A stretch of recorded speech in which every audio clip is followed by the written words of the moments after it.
Previously, I made a video on the possibility of a 165-pound division in the UFC, and in the comments it was flooded by another gap that exists between the middleweight division and the light heavyweight division.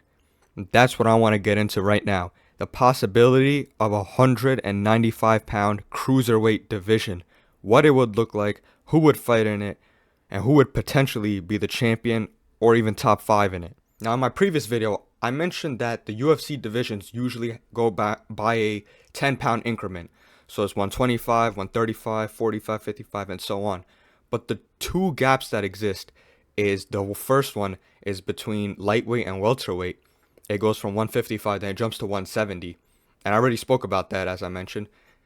But then the other gap is between middleweight and light heavyweight. And the main reasons why Dana White doesn't add more divisions to the UFC is because he says he doesn't want to make it oversaturated like how boxing. I think boxing, every 3 pounds is a new division. You could become like a 5-weight world championship within 10 pounds. And that's a valid argument because boxing is a whole shit show now. There's so many belts, way too many divisions. I do agree with that. But in the UFC's case, I say that adding one more division or even 2 more divisions, maybe even 3 divisions, just maybe 3. But I think that would make the company better. I don't think at all it's going to be oversaturated or it's going to turn into a problem the boxing has, because it's still going to follow 10-pound increments. Unlike boxing, which is every 3 pounds, but that's why they have like 20 divisions. There's only about 8 weight divisions for the men's. 9 or 10 weight divisions. That is not that bad. And it opens up a lot of more matchups, and it also possibly fixes the weight draining issue. However, I do want to mention, I do see one potential downside to adding another division, and that's the problem with becoming a double champ. What I can't see happening is that middleweight champions might want to move up to become a double weight champ, even light heavyweights moving down to become double champ as well. And the issue this creates is that they're stalling their own division. And the reason why I mentioned double champ being an issue is that there's been a trend of fighters kind of stalling their division where they make an interim belt for that division just so they could move up or move down to get a possible shot at becoming double champ. Like Volkanovski, he's been doing. He got 2 chances at becoming a 2-weight champ. But at the same time, he's been kind of stalling the featherweight division. So I can't see champions stalling their own division, trying to move up or down to get a second belt. But now to get into it, who I think would be in the 195-pound cruiserweight division. Now, first off, I'm going to be talking about middleweights who I could see making the jump up to 195. And the first person I want to mention is Paulo Costa. I have absolutely no idea what weight Costa even fights at. He fought Marvin Vettori at some catchweight at 205, light heavyweight. He fought Rockhold. He fought Rockhold at 185, and he was scheduled to fight Khamzat Chimaev at 185, but I generally don't feel like he wants to make that weight no more. And 195 would be a perfect division for him. It's right in between light heavyweight and middleweight. He won't have to cut as much weight, and his secret juice might work better for him at a little higher weight division. The next middleweight I could see making the jump. Now, the next middleweight I could see making the jump to 195 is Jared Cannonier. Now, Jared started his career at heavyweight, 265-pound weight limit. He since then went to light heavyweight, and now finds himself at middleweight. I do see middleweight being a perfect weight division for him. He's been doing pretty good. He's beating guys like Marvin Vettori, the champ himself, Sean Strickland. These are not easy fights. So I don't really see him having a kind of a reason to move up. But it does present more opportunities to get the belt. I could see him doing fairly well in that division, especially coming all the way from heavyweight. He's been known to carry the same amount of power. He's been known for his power. And I feel like he could translate well at 195 if he chooses to go up there as well. The next middleweight that I could see making the jump is none other than Khamzat Chimaev. Khamzat's a fairly big middleweight as it is. And he said previously that he wouldn't mind making the jump to 205 even. So if he had a chance to go to 195 pounds instead of 205, he would much gladly take that and probably go to 205 as well, because he's just crazy like that. Now, I know some of y'all are jumping to the comments right now, are gonna try to bash me talking about oh, he barely beat Usman. Arguably, some of y'all might argue that he lost, which is a dumb argument in my opinion. Why would he possibly make the jump to 195? He could barely hang at middleweight. He did mention that he broke his hand. We will give him that benefit of the doubt. He broke his hand, it hindered his performance. And then some of y'all might argue that he's never fought at 205 or even higher than middleweight in his MMA career. But he did wrestle at 92 kg, which is around like 202, 203 pounds. Now, as you can see here, this is Khamzat Chimaev's freestyle wrestling record. 24-0, has never lost a wrestling match, and it's at 86 kg, which is around 189 pounds. And as you can see up here, in 2018, he's also wrestled nationals at 92 kg, which I did mention is 203 pounds. Now, the reason I bring this up is that he's able to perform at that weight class. And I know wrestling is a lot different than MMA, but that's his main offense, is his wrestling, his aggressive wrestling. So if he's able to win national wrestling championships at these higher weight classes, I could see him doing well at a higher weight class, 195 in MMA. Now, the next and last middleweight that I could see make the jump to 195 is Israel Adesanya.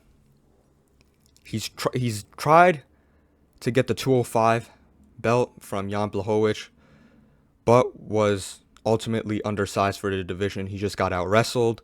And I also did want to mention that he's fought at higher weight divisions in kickboxing and did well. Now, right here is Adesanya's kickboxing record.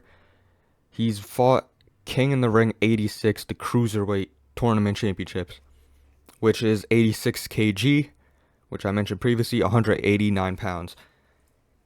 He's winning by TKO, KOs, in dominant fashion. He's able to win these tournaments at that weight. 6 pound more, I could see him doing the same thing as well. And I would also go as far to argue that I could see him being the champion of this division as well, very easily.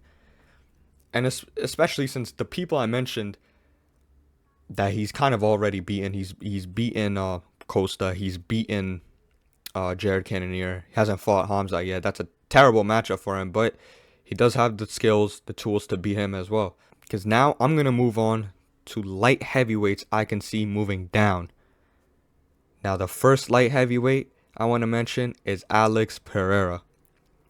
Now, the reason I said let's not jump to conclusions is he beat all the middleweights that I mentioned. So moving up a division, he's just going to beat them again at a higher division. That's when I mentioned Alex Pereira. They're 1-1. They've mentioned previously if Pereira gets the 205-pound belt, they'd probably fight each other again. This opens up the case to fighting at a kind of lower division at 195. But if Izzy was to go to flyweight, Pereira would follow that man. Pereira's sole purpose on this earth is to tarnish Izzy's legacy. So if Adesanya makes the jump to cruiserweight, Pereira is going right there with him. Now, I could see this being a perfect tailor-made division for Alex Pereira. He has a very legitimate chance of being a champion in this division. He's fought Glory at light heavyweight and middleweight. He's doing it now in the UFC, beat a former champion at 205, became middleweight champion. And having a division in between those divisions, I could see him doing extremely well. Now, the next light heavyweight I could see making the jump down to 195 is Anthony Smith. Anthony Smith used to be a middleweight. I guess he couldn't make the weight no more. Went up to the next division, 205, which he didn't do so well. He's kind of a journeyman there. So where does he go? He's kind of undersized for 205, not doing so hot at 205, but he cannot make 185. 195 would be a perfect division for him as well. Even he is older now and probably has max max 5 years left, or even less, honestly. 3 years left. Let's just give him 3 years. But that would give him an opportunity at a fresh start. And I could 100% see him going down to cruiserweight division if that was a division in the UFC. Can I see him doing well at that division? Honestly, not really.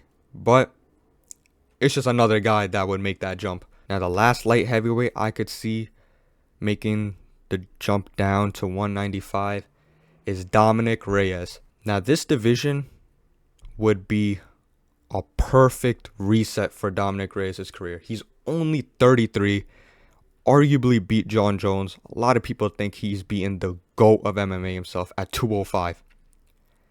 And then what happened after that, we don't... Some things are left better unsaid. He's just been getting finished in spectacular fashion. Like, it's terrible what's been happening to Dominic Reyes, man. I cannot lie. And that's why 195 will be a perfect opportunity for him to kind of get a reset into his career. Now, looking at his physique, he does have kind of a slender physique. He got that Crash Bandicoot physique. But if you look at him next to Alex Pereira, Alex looks way bigger than him. And this man used to make 185. With a right nutritionist, right diet, I could definitely see Dominic Reyes making 195 pounds, getting his career back on track. I would argue that he would be a top contender at this division as well. And last but not least, the final person I want to mention that I could see going to 195 pounds is a welterweight. And the welterweight is none other than Kamaru Usman. Now, Usman was champion at 170, arguably the second greatest welterweight of all time. Went to 185. Arguably won, kind of. Some people would say he won, but gave Khamzat a tough matchup at 185. And when he was at 170, he did mention that he would go up to jump over middleweight, go to 205, and try to get the belt from Jan Blachowicz at that time. Because the reason is him and Izzy were friends, so he wouldn't go to that division. He would make the jump to 205. So if he's willing to go to 205, there's no way this man wouldn't go to 195. And 205 would be a terrible division for Usman. He's going to be way undersized at that division. But 195, he would still be undersized against majority of the guys, but he would have a way better time at 195 than at 205. Out of all the people I mentioned, who I think would be champion at this division, I could see it being either Izzy or even, it might be unpopular opinion, but Dominic Reyes. I can see him becoming champion at this division. The reason being is that he would go up against guys not his size, but smaller than him. He's going up against former middleweights. There would be some light heavyweights in there. Adesanya would give him a lot of trouble. Pereira would give him a lot of trouble. You've seen how he handles himself against power punchers. It's not that well, but if he plays his cards right, he could potentially become champion at cruiserweight. I know it's going to be an unpopular opinion. And one last thing I wanted to mention is that there could also be potential new prospects at cruiserweight. There are probably fighters out there that cannot make 185 but are way too undersized for 205. And 195 would be a perfect division for them. I mean, really, think about it. There could be some beast in Thailand, some beast in Dagestan, some beast in Brazil that would be the GOAT at a cruiserweight division in MMA. But he just can't make 185. He can't make 205. So that's also that aspect too, why another division would, I could see, doing very well, because it also opens up doors to a lot more athletes. There's some Olympic wrestlers that compete at 195, and that's where they feel comfortable, and they don't want to go up, they don't want to go down, because 195 is where they're at their peak. Jiu-jitsu practitioners, Muay Thai guys, kickboxing guys, even boxing guys, that they fight at a certain weight that they just feel that that's their peak. If they cut weight to 185, they're going to lose a lot of the attributes like stamina, even their chin, because they're cutting weight. And then at a higher weight, they just undersized for it, or they can't keep up with them. And that's another factor on why I think 195 would be a great division to have. But that's all, guys. Like always, let me know what you guys think. Do you agree with me? Do you disagree with me? Who do you have in the top 5? Who did I miss? And who you think would be champion at cruiserweight? Damn, son, where'd you find this?